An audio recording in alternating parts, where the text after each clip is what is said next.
So I had a question about the Hare Krishna mantra. Basically, when we obviously chanting, we just started. So want to ask just about pronunciation. We had just a bit of a discussion about with the Ram. Should we say Ram or Rama? Well, in my opinion,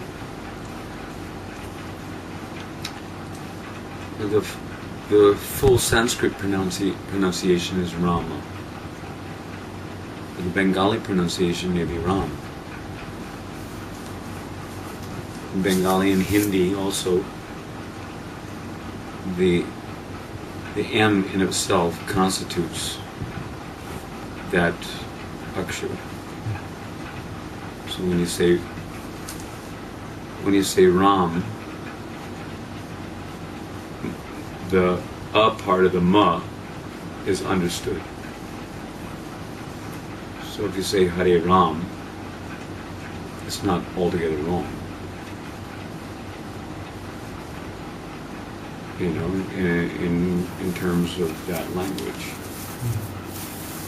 But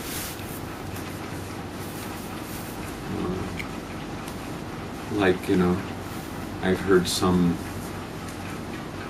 statement coming from somewhere, someone, where that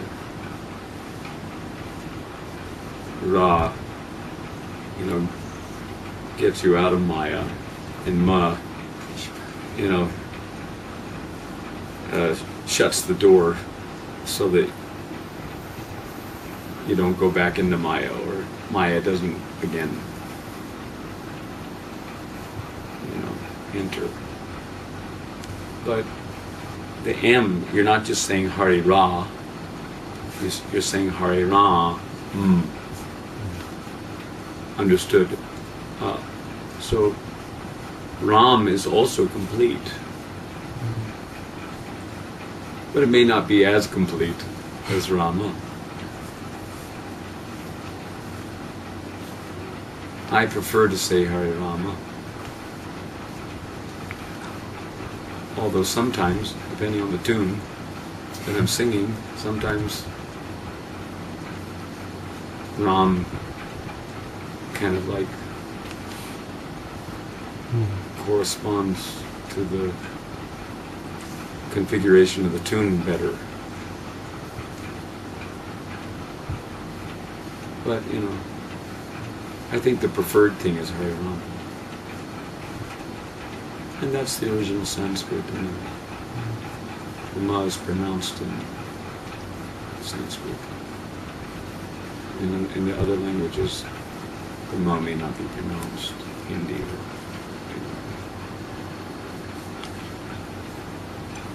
So, you know, you say, because you do hear a lot, and to be honest, when there's some other tunes that we do that are more Bengali orientated, even myself, I'm a victim of going Ramu. Ramu? Ramu means Rama. Rama. Some, not all Ramo. Ramo. Ramo. Yeah. So, Ramo. Yeah, well that's, you know, in Bengali they may do like that. You know, they can pronounce it's just like they say in Oriya, they say Hare Krishna. Krishna. And here in Braj and other local village areas, they'll say Hare Krishna, Krishna, Krishna, Krishna, or Hare Krishna, Krishna. It's not even Krishna, it's Krishna. But Krishna is also is the same name. Krishna, you can't criticize them saying that they are not pronouncing. Correct. You know. They've just turned Krishna into Russian. Krishna. Krishna. Krishna. Even the Kishan. Kishan Lal means Krishna. Kishan. Sometimes you hear Hare Krishna. Yeah, well, you know, that, you know, I wouldn't personally advocate imitating other people's speech defects. I mean, for what purpose? So we can be cooler than thou? Because we have, a certain speech defect, that kind of characterizes us as belonging to a certain ethnic group or something. The name is there in Sanskrit, Hare. Hare Krishna. Krishna. Krishna, Krishna, Krishna, and in Chinese, Kalisina, Kalisina, because they can't pronounce the R. So are we going to criticize them that they're not pronouncing God's name, and therefore they won't get the benefit of calling on the name of God?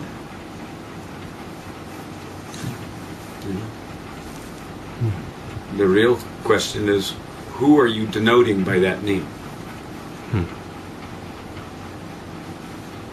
In one language is God, in other language is Bhagavan, in the other language is Dios. Different names for, the one substance. So, it doesn't mean that the substance involved changes just because the name is different in some way or another. Although, in the Sanskrit language and in Brajbasa language, it's the name may be different than in Sanskrit language. The pronunciation may be different. So, but the person is the same. And when we say that the name is absolute, when we say that the name is absolute,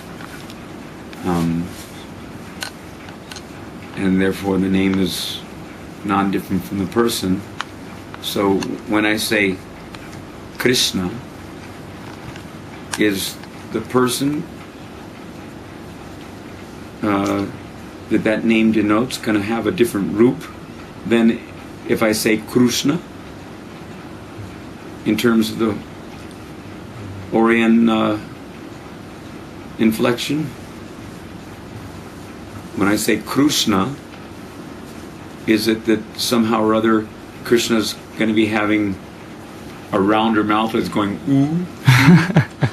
And, instead of, Krish, Krishna will, if I say Krishna, then Krishna's form of Krishna is going to have a I appearance, and when I say Krishna, the form of Krishna is going to have a U appearance on it, because Krishna and Krishna somehow or other change the form of the personality of Godhead that name is denoting. So when the Chinese say Kalisina, does that mean that, Kalisina, that's 4 syllables. Kalisina. So does that mean Krishna's no longer Tribhanga? He becomes 4-bunga? Charbanga? Kalisina.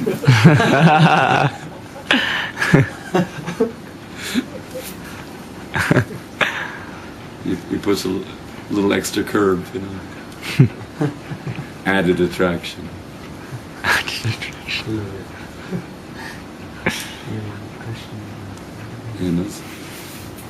I wanted to question about Kirtan itself. How do you come up with? Is it bona fide, if you like, to just make up your own tunes, or how do you come up with tunes, and how? Can you just you hear a pop song or something, and then you kind of dovetail it to add the Hare Krishna mantra? That's been done before. Hare Krishna, Krishna Krishna, Hare Hare. Yellow Submarine. I mean, there are devotees who do like that. Hare Krishna, Krishna Krishna, Hare Hare. Or Hare Krishna, Krishna Krishna, Hare Hare, Hare Rama, Rama Rama, Hare Hare. I love to see hear you do that kirtan. You know? Christmas stuff. Enjoyed by Christmas. I did it one time here in the temple on Christmas Day. Oh, that would be Christmas Day, wow. Gandha style going on. Yeah. But you know. How do you come up with kirtan? Well, the thing is that honestly speaking, since I've come to India more or less to embrace, or at least to learn the culture here, and to learn, I mean, some people might label it as another brand of ethnicity, but there's things about this particular ethnicity, if that's what it is, which I appreciate perhaps more than the sex, drug, and rock and roll culture that I grew up in. And even if we want to say that, you know, Brahms or Beethoven, or that these were more sattvic, I say probably more rajasic, you know, a little less tamasic. You know, they were creative, so they may be in a higher mode, but as far as the tune is concerned, I don't see them as in of themselves being beyond the influence of the modes of material nature. You know, it might be better to be more sattvic, but Krishna doesn't advocate sattvic bhojan as such. In the Gita, he describes what is bhojan in the mode of ignorance, bhojan in the mode of passion, bhojan in the mode of sattva gun. But and just like he describes sacrifice in the three modes of material nature, but he doesn't say to Arjuna that he should, you know, get himself involved in one of the modes of material nature. He advocates to Arjuna, you know, Triguna, Vishaya Veda, Nistrigunya Bhavarjuna. He says, rise above the influence of the modes of material nature, you know, and be freed from anxiety for gain and safety, etc. Ultimately, Krishna in the Bhagavad Gita is advocating that you take remnants of foodstuff which is offered in sacrifice, you know, and which more or less becomes transcendental to the modes of material nature because of Brahmarpanam, Brahmahavir, Brahmagno, Brahmanahutam. Yeah. It becomes, you know, one with Brahman on the spiritual platform. In other words, it becomes Krishnized. And in that way, you know. So similarly, you can say that there's different ways of looking at it. You can say that whatever, you know, is offered to Krishna, because it's offered to Krishna, if Krishna accepts it, you know, depending on the sincerity of the offering, and depending on whether he deems the circumstances to be meriting the consideration of a special causeless mercy on anyone, then he may accept, you know, your hardcore rock and roll Hare Krishna tune, you know, and then it becomes, you know, transcendental to the three modes of material nature. In a similar way that, you know, you can say that Arjuna, when he was fighting in the Battle of Kurukshetra, he wasn't exhibiting sattvic qualities of a Brahmin in the sense that, you know, yajan, patan, dan, pratigraha, samo, dhamma, tapat. You know, in certain respects you can say that he was beyond that because, and therefore inclusive of that, in that, as Vishwanath Chakravarti, you know, says that the arrows are the ghee offered in the fire of the sacrifice of the fight, you know, or whatever, however he put it, like that. and Arjuna's the Brahmin, priest offering the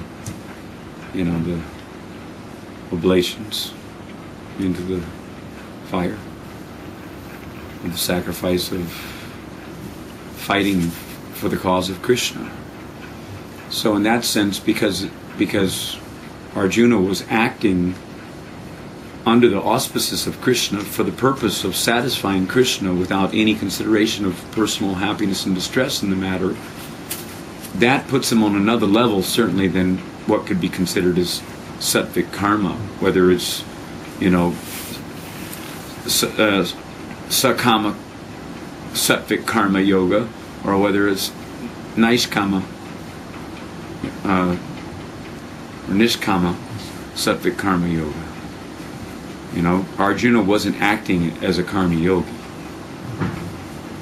Although there was so much discussion about so many different topics of, progressive, transcendental, realization or programming for gradual upgrading of a living entity. So many things were discussed in the Gita. But Krishna's ultimate purpose was to show the highest principle, the highest substance, in contrast to the various other categorical topics of discussion.